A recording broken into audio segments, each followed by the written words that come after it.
दोस्तों स्वागत है आपका अपने YouTube चैनल वाई के स्टडी सेंटर 2.0 में। हमने पिछली क्लास में कुछ कोशिकांगों के बारे में पढ़ा था। आज हम अगला कोशिकांग केंद्रक पढ़ेंगे। आइए दोस्तों शुरू करते हैं अपनी आज की क्लास।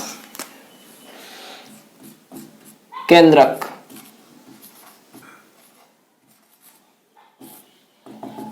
केंद्रक दोस्तों, सर्वप्रथम हम इसकी खोज की बात करते हैं। केंद्रक की खोज किसने की थी? खोज रॉबर्ट ब्राउन नामक एक वैज्ञानिक थे। रॉबर्ट ब्राउन, इन्होंने इसकी खोज की थी। और दोस्तों कौन सी सन में की थी? 1831 ईस्वी में। और दोस्तों इन्होंने जिस केंद्र की खोज की थी वह की थी आर्किड पादप की जड़ों में। आर्किड पादप की जड़ों में।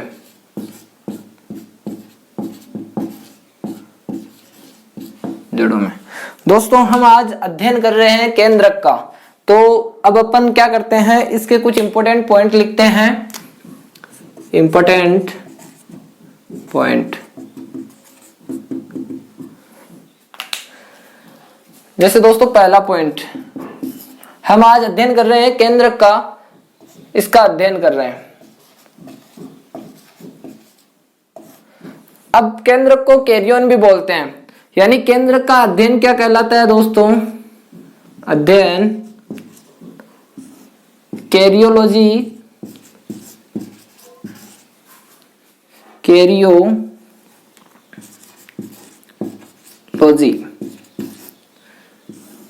या दोस्तों अपन इसको केंद्रक अध्ययन भी बोल सकते हैं। केंद्रक अध्ययन। दूसरा दोस्तों पॉइंट लिखते हैं,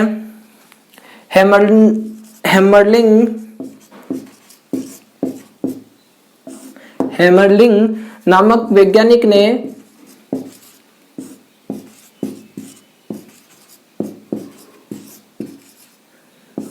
ने सर्वप्रथम एसिटाबुलेरिया नामक शैवाल में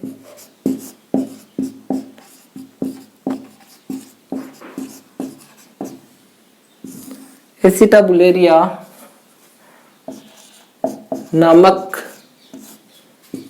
शैवाल में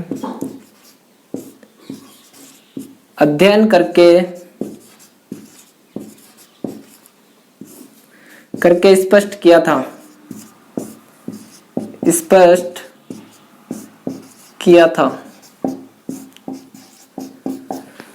दोस्तों हेमरलिंग नामक वैज्ञानिक ने सर्वप्रथम एसिटाबुलेरिया नामक शैवाल में अध्ययन करके स्पष्ट किया था। यानी जो केंद्रक था उनको सर्वप्रथम अध्ययन किसने किया? हेमरलिंग नामक वैज्ञानिक ने किया था। और खोज किसने की थी? रॉबर्ट ब्राउन ने 1831 ईस्वी में। अगले पॉइंट की बात करते हैं दोस्तों। अपन ने पहले भी पढ़ लिया था प्रोकैरियोटिक कोशिका और यूकैरियोटिक कोशिका के बारे में। तो अपन यही लिखते हैं कि यूकैरियोटिक कोशिका में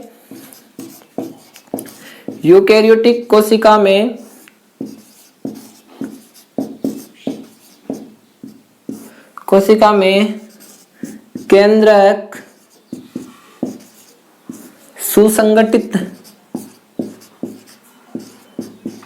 संगठित पाया जाता है।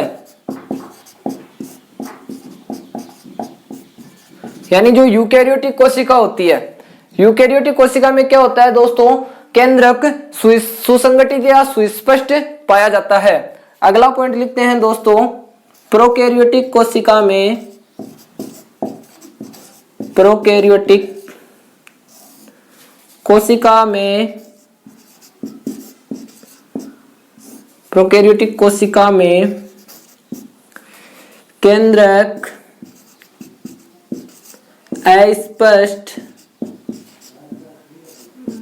केंद्रक अस्पष्ट तथा कलाविहीन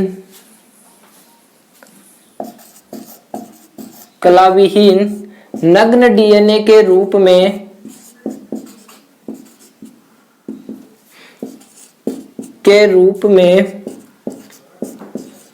पाया जाता है, पाया जाता है। यानी दोस्तों प्रोकैरियोटिक कोशिका में केंद्रक क्या होता है? अस्पष्ट होता है तथा कलाविहीन होता है। और किस रूप में पाया जाता है? नग्न डीएनए के रूप में पाया जाता है। अब इसे क्या कहते हैं? जिसे केंद्राब, जिसे केंद्राब या न्यूक्लियोइड बोल सकते हैं दोस्तों। न्यूक्लियोइड कहते हैं। यानी दोस्तों जो प्रोकैरियोटिक कोशिका में केंद्रक अस्पष्ट होता है और कलाविहीन नग्न डीएनए के रूप में होता है, जिसे क्या कहते हैं? केंद्राब या न्यूक्लियोइड कहते हैं। अब दोस्तों हम आगे बात करते हैं। आप इनका स्क्रीनशॉट लेकर अच्छे से नोट्स बना सकते हैं। आगे के अपन कुछ इंपोर्टेंट पॉइंट और लिखते हैं।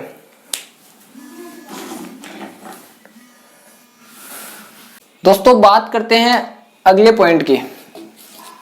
अगला पॉइंट, रॉबर्ट ब्राउन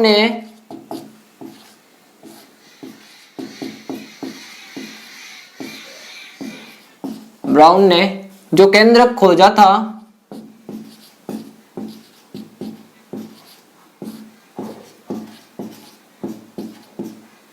उसको उन्होंने नाम दिया था एरियोला। रॉबर्ट ब्राउन ने जो केंद्रक खोजा उसको एरियोला कहा था।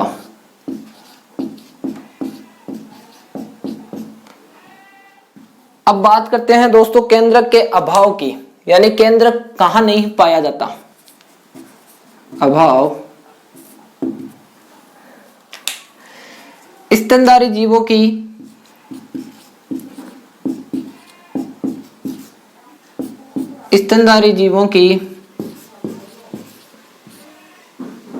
की आरबीसी,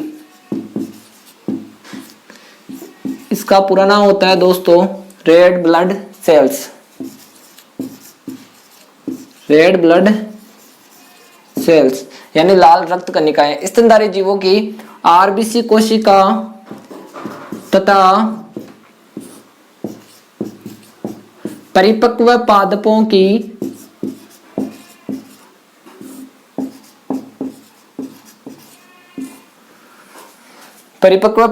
की चालनी नलिका में केंद्रक अनुपस्थित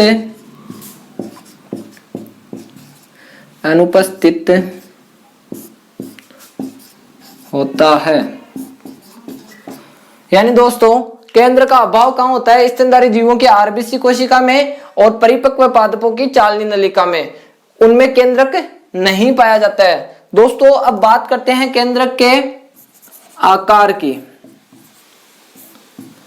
केंद्रक का आकार होता है दोस्तों 5 से 30 माइक्रोमीटर। अब बात करते हैं दोस्तों केंद्रक की आकृति की। लास्ट में हम इसकी संरचना भी बनाएंगे। पहले आकृति की बात करते हैं दोस्तों। तो इसकी आकृति होती है गोलाकार,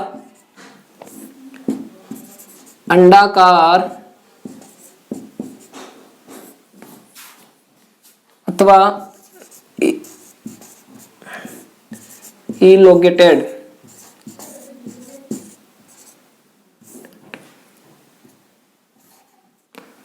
ठीक है दोस्तों, यह है आकृति गोलाकार, अंडाकार अथवा इलोगेटेड प्रकार की। अब बात करते हैं अगले पॉइंट की। यानी दोस्तों जैसे कोशिका में क्या होता है, अलग अलग कोशिका में केंद्रक की संख्या अलग अलग होती है। भिन्न भिन्न कोशिका में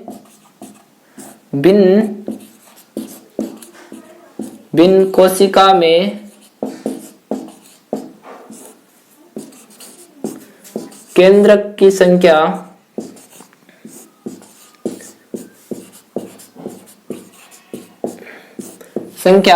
भिन्न भिन्न होती है।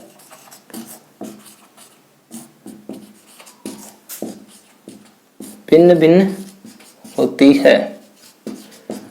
दोस्तों आप इनका स्क्रीनशॉट लेकर अच्छे से नोट्स बना सकते हैं। हम आगे बात करते हैं कि जो भिन्न भिन्न कोशिकाओं में जो संख्या भिन्न भिन्न होती है तो कौन कौन सी कोशिकाओं में कितने केंद्रक पाए जाते हैं उसकी, और कितने प्रकार के केंद्रक पाए जाते हैं। दोस्तों बात करते हैं संख्या की। संख्या तो हमने पहले पॉइंट लिखा था कि भिन्न भिन्न प्रकार, भिन्न भिन्न होती है, अलग अलग कोशिका में भिन्न भिन्न होती है। तो अपन पहला बात करते हैं एक केंद्रीय अवस्था की। एक केंद्रीय अवस्था,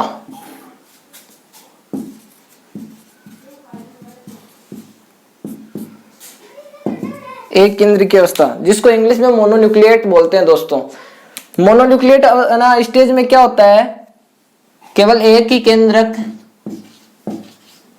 केवल एक ही केंद्रक उपस्थित होता है।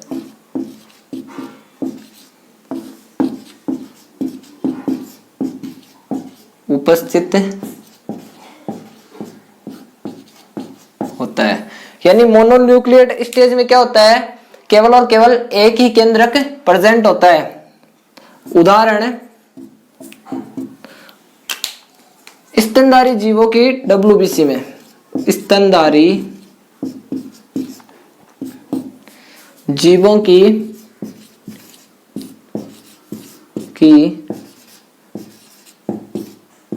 डब्ल्यूबीसी। दोस्तों आरबीसी को रेड ब्लड सेल्स बोलते हैं और डब्ल्यूबीसी को व्हाइट ब्लड सेल्स, श्वेत रक्त कणिकाएं या श्वेत रक्त कोशिका बोलते हैं। तो स्तनधारी जीवों की डब्ल्यूबीसी में क्या होता है, एक ही केंद्रक पाया जाता है। अगला बात करते हैं दोस्तों द्विकेंद्रीय अवस्था की। केंद्रीय अवस्था जिसे इंग्लिश में बोलते हैं डाइन्यूक्लियेट स्टेज। डाइन्यूक्लियेट स्टेज में क्या होता है दोस्तों, दो केंद्रक उपस्थित होते हैं। दो केंद्रक उपस्थित होते हैं। दो केंद्रक उपस्थित होते हैं दोस्तों। इसका उदाहरण है, उदाहरण पैरामीशियम में,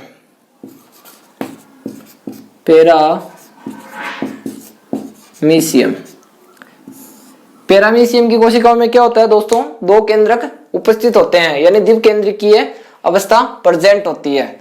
अब बात करते हैं दोस्तों द्विकेंद्रीय, तीसरे पॉइंट की। तीसरा प्रकार है इसका बहुकेंद्रीय।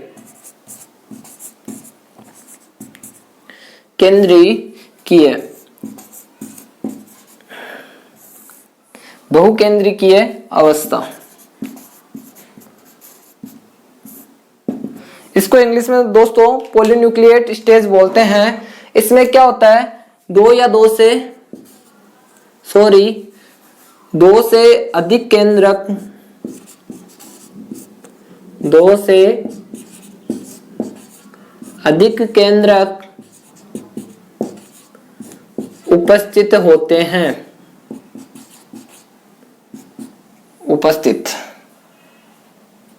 उपस्थित होते हैं, दो से अधिक केंद्रक उपस्थित। अब अपन उदाहरण लिखते हैं इसका भी दोस्तों। उदाहरण एस्केरिस दोस्तों,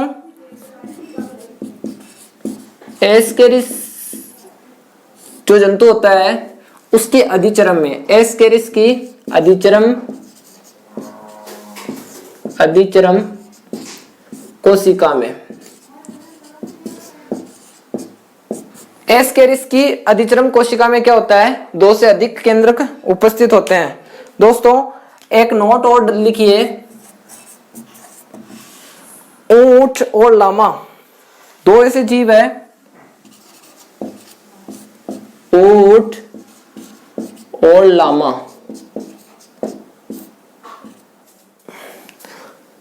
दो ऐसे जीव हैं, ऐसे जीव होते हैं जिनकी परिपक्वन अवस्था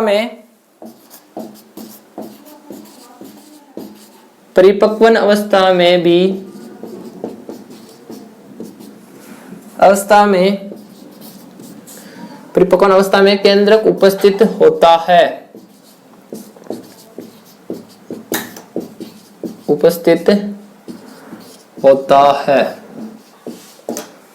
दोस्तों आप इसका स्क्रीनशॉट लेकर अच्छे से नोट्स बना सकते हैं। आगे हम केंद्रक की संरचना की बात करते हैं। दोस्तों बात करते हैं केंद्रक की संरचना की।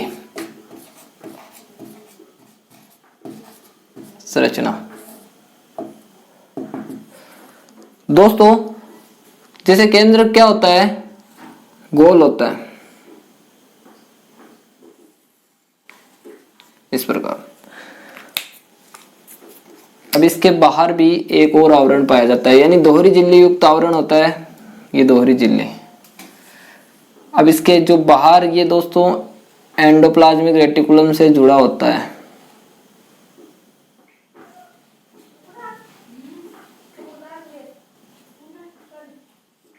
एंडोप्लाज्मिक रेटिकुलम से जुड़ा होता है।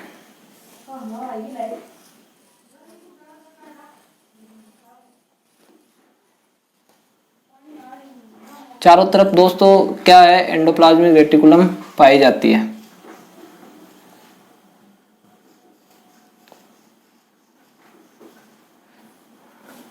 इधर भी एंडोप्लाज्मिक रेटिकुलम।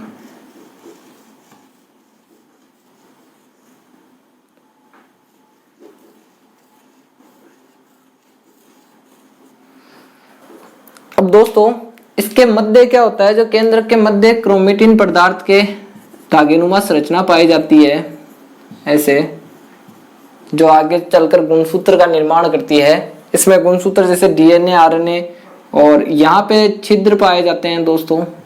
जो ये केंद्रक झिल्ली होती है वो सतत न होकर छिद्रित होती है, यानी यहाँ पे छिद्र पाए जाते हैं।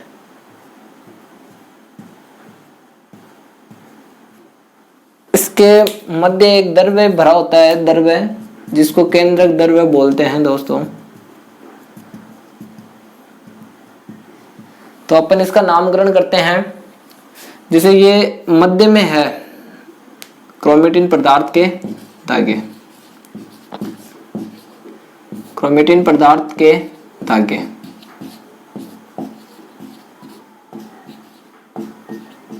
आगे हमने पहले इनके बारे में बात की थी पिछली क्लास में कि जो क्रोमेटिन पदार्थ के बने धागे होते हैं वो आगे चलकर गुणसूत्र का निर्माण करते हैं। और दोस्तों जो आपको संरचना दिख रही है, यह है आंतरिक झिल्ली, आंतरिक झिल्ली। हमने जो केंद्र की संरचना बनाई है वो सुस्पष्ट केंद्रक की संरचना बनाई है दोस्तों। ये जो झिल्ली है वो है बाहरी झिल्ली, बाहरी झिल्ली। और जो आंतरिक झिल्ली और जो बाहरी झिल्ली है उसके मध्य जो ये स्पेस है दोस्तों, जिसके अंदर केंद्रक द्रव्य भरा होता है, उसको बोलते हैं पेरीन्यूक्लियर स्पेस।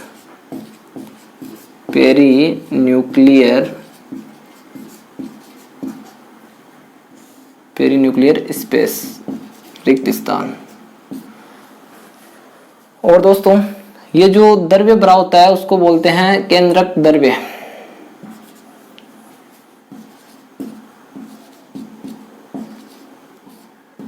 जो द्रव्य केंद्रक के अंदर होता है उसे केंद्रक द्रव्य बोलते हैं, और जो कोशिका के अंदर जो द्रव्य भरा होता है उसको कोशिका द्रव्य बोलते हैं। कोशिका द्रव्य और केंद्रक द्रव्य मिलकर क्या बनाते हैं दोस्तों, जीव द्रव्य।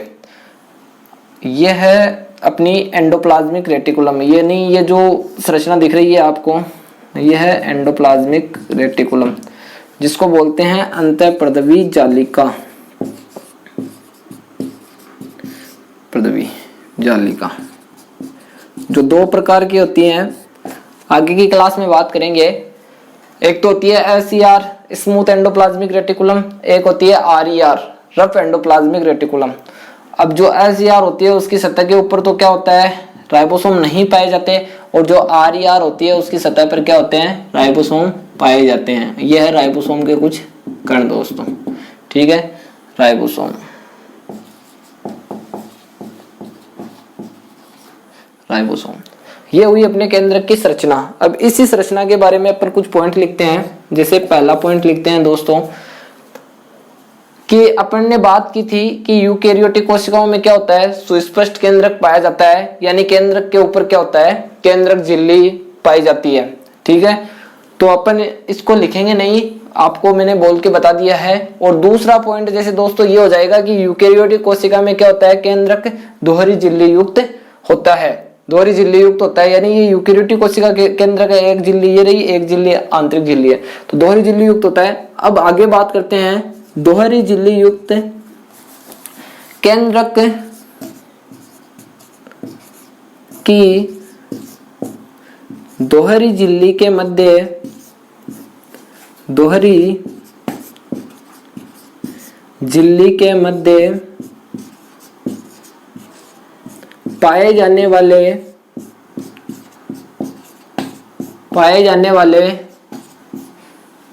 स्पेस को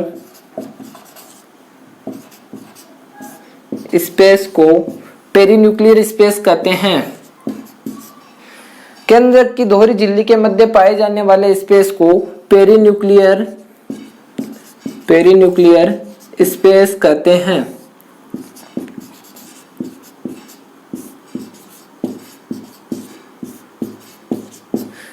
यानी दोस्तों पेरीन्यूक्लियर स्पेस किसे कहेंगे हम, ये पेरीन्यूक्लियर स्पेस, ये जो बीच में आपको जो है ना बाहरी झिल्ली और आंतरिक झिल्ली के मध्य है ना जो जगह दिख रही है उसको अपन बोलेंगे पेरीन्यूक्लियर स्पेस।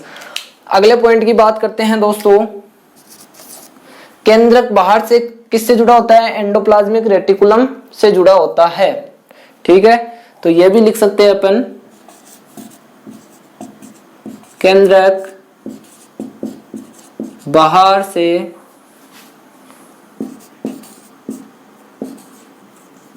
ER, शॉर्ट में लिख रहा हूं दोस्तों, एंडोप्लाज्मिक रेटिकुलम ER से जुड़ा होता है।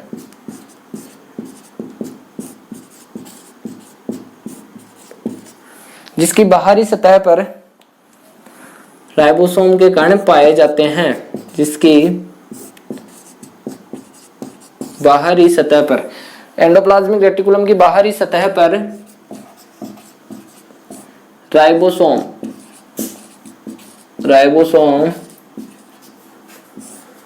के कण पाए जाते हैं।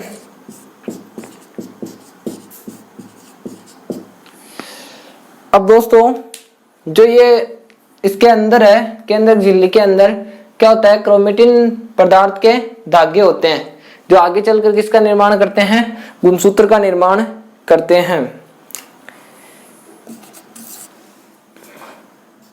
केंद्रक के मध्य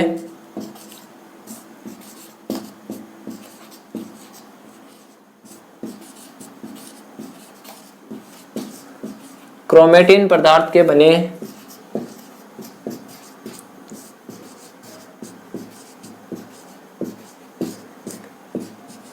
धागे पाए जाते हैं,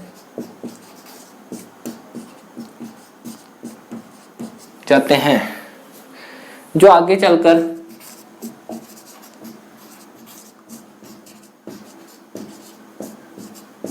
गुणसूत्र का निर्माण करते हैं।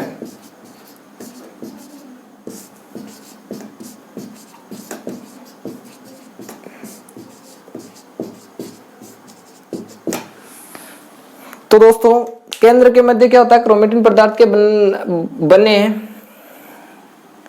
बने धागे पाए जाते हैं जो आगे चलकर गुणसूत्र का निर्माण करते हैं। और यहीं पे दोस्तों DNA, RNA व फास्फोलिपिड पाए जाते हैं।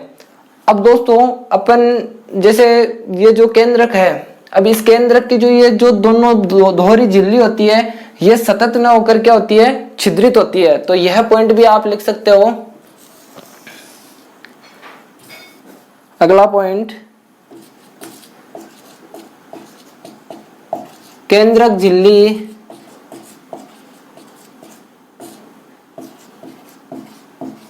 सतत न होकर छिद्रित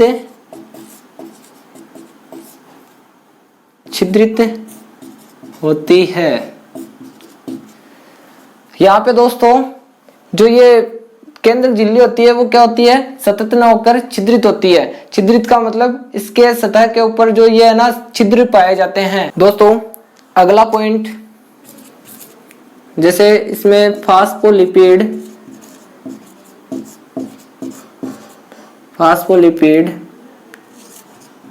डीएनए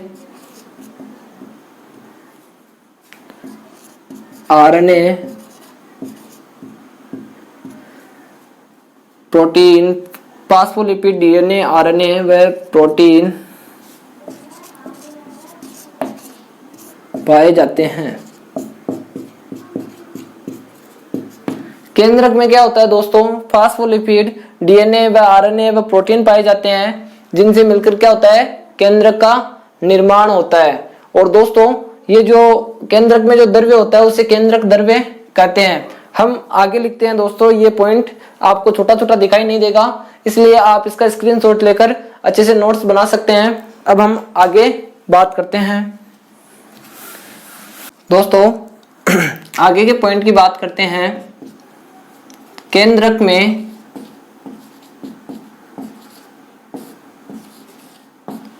एक छोटी गोलाकार संरचना पाई जाती है। केंद्रक में एक छोटी गोलाकार संरचना पाई जाती है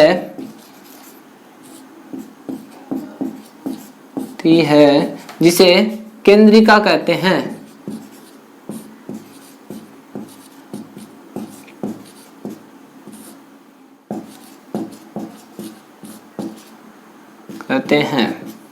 दोस्तों केंद्रक के मध्य या केंद्रक में एक छोटी गोलाकार संरचना पाई जाती है जिसे केंद्रिका कहते हैं। केंद्रिका की खोज दोस्तों फोंटाना नामक एक वैज्ञानिक थे जिन्होंने की थी। फोंटाना ने कौन सी सन में की थी दोस्तों, 1781 ईस्वी में। और जो इसका नामकरण था दोस्तों,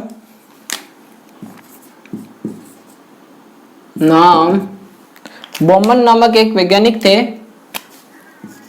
बोमन, जिन्होंने इसका नामकरण किया। और कौन सी सन में किया, 1840 ईस्वी में। तो ये तो हुई दोस्तों केंद्रिका की बात। अब अगला पॉइंट लिखते हैं दोस्तों, केंद्रक में भरे द्रव्य को केंद्रक में भरे हुए द्रव्य को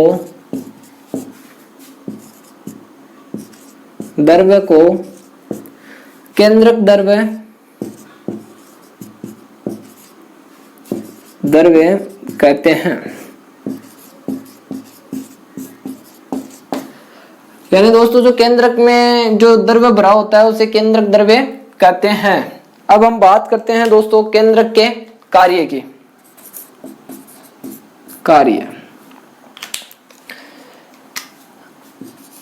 केंद्रक का मुख्य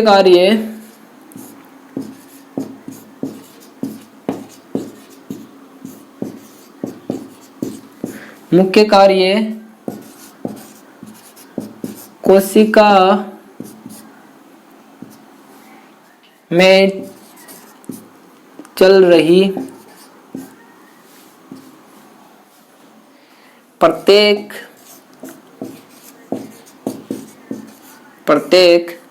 गतिविधि पर नियंत्रण रखना होता है।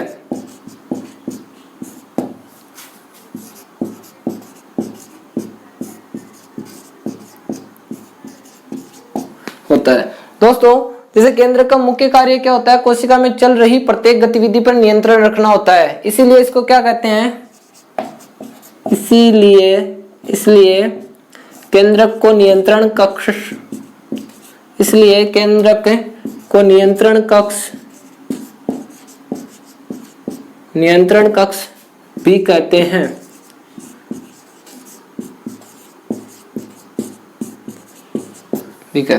यानी ये कोशिका की प्रत्येक गतिविधि पर क्या करता है, नियंत्रण रखता है, इसीलिए इसको क्या कहते हैं, केंद्रक को किस कोशिका का नियंत्रण कक्ष भी कहते हैं। यानी जैसे दोस्तों ये कोई कोशिका होती है, उसमें क्या होता है, ER, endoplasmic reticulum, ribosome, mitochondria, गोल्जिकाय, यहाँ पे बीच में होता है केंद्रक, तो ये सभी अंगक पाए जाते हैं। अब ये जितने भी अंगक है ये किसके कहने पे काम करते हैं, ये है केंद्रक के कहने पे, यानी इनका नियंत्रण कौन करता है, केंद्रक। यानी प्रत्येक अंग को चलाने पर, जिस प्रकार हमारे शरीर को कौन नियंत्रण करता है, मस्तिष्क, यानी हमारा नियंत्रण कक्ष क्या है, मस्तिष्क, उसी प्रकार कोशिका का नियंत्रण कक्ष क्या होता है दोस्तों, केंद्रक होता है। यानी हमारे घर में जैसे सबसे ज्यादा कहना, जैसे बड़े कोई होते हैं, जैसे मम्मी होती है तो मम्मी का कहना ज्यादा मानते हैं, यानी मम्मी के कहने पर हर कार्य होता है, उसी प्रकार क्या होता है, इस कोशिका के अंदर भी एक अंग पाया जाता है, केंद्रक, जिसके कहने पर सभी कोशिकांग कार्य करते हैं। और दोस्तों अगला जैसे डीएनए पूर्णावर्ती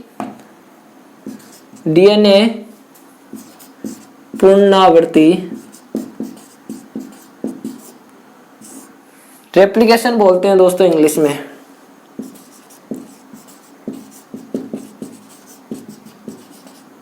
डीएनए रेप्लिकेशन, पुनरावृत्ति और अनुलेखन। डीएनए पुनरावृत्ति और अनुलेखन में भी केंद्रक सहायक होता है। केंद्रक सहायक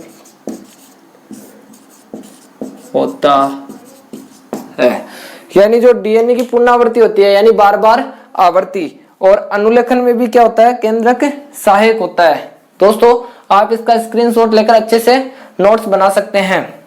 अपनी जो ये क्लास है वो आज हम यहीं समाप्त करते हैं।